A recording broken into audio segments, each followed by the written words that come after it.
एक क्लास से दूसरी क्लास में एडमिशन लेना इग्नू में री रजिस्ट्रेशन कहलाता है। री रजिस्ट्रेशन उन सभी विद्यार्थियों को करना होता है जिसका भी कोर्स 1 साल से ऊपर का है इग्नू में।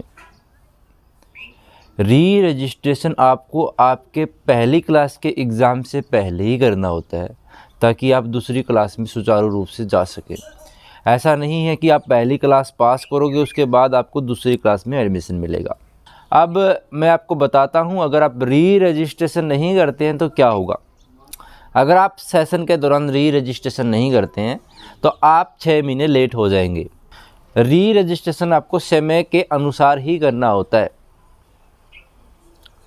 अब री रजिस्ट्रेशन किस किस को करना है, ये बड़ी बात है उन सभी विद्यार्थियों के लिए जिन्होंने इग्नू में फ्रेश एडमिशन लिया है।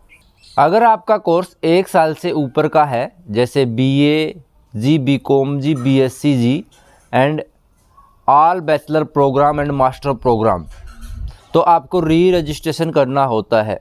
कुछ ऐसे प्रोग्राम हैं जिनमें 6 महीने में री रजिस्ट्रेशन करना होता है और कुछ ऐसे प्रोग्राम हैं जिनमें साल में एक बार री रजिस्ट्रेशन करना होता है।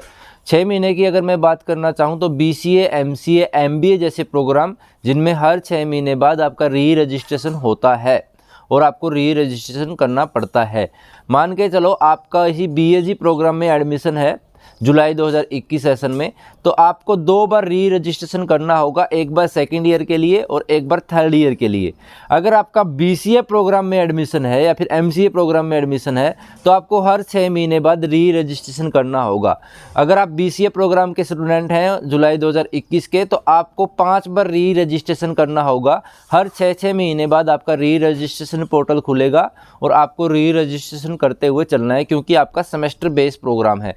सेमेस्टर के हिसाब से आपके एग्ज़ाम होते हैं। लेकिन BAG, BSc जी, BCom जी ये ऐसे प्रोग्राम हैं और ऑल मास्टर प्रोग्राम MCA को छोड़कर, MBA को छोड़कर, जिनको ईयरली बेस सिस्टम में बांटा गया है, उनके एक बार ही एग्ज़ाम होते हैं साल में। अब आपको री रजिस्ट्रेशन क्यों करना है? री रजिस्ट्रेशन आपको इसलिए करना है ताकि आप आपकी डिग्री सुचारू रूप से चला सको, आप समय से लेट ना हो, आपकी डिग्री समय से कंप्लीट हो जाए।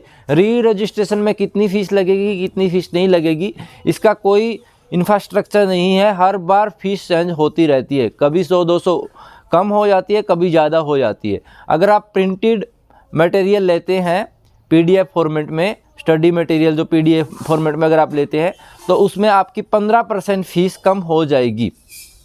जितनी भी टोटल फ़ीस रहेगी उसमें से 15% फ़ीस कम हो जाएगी।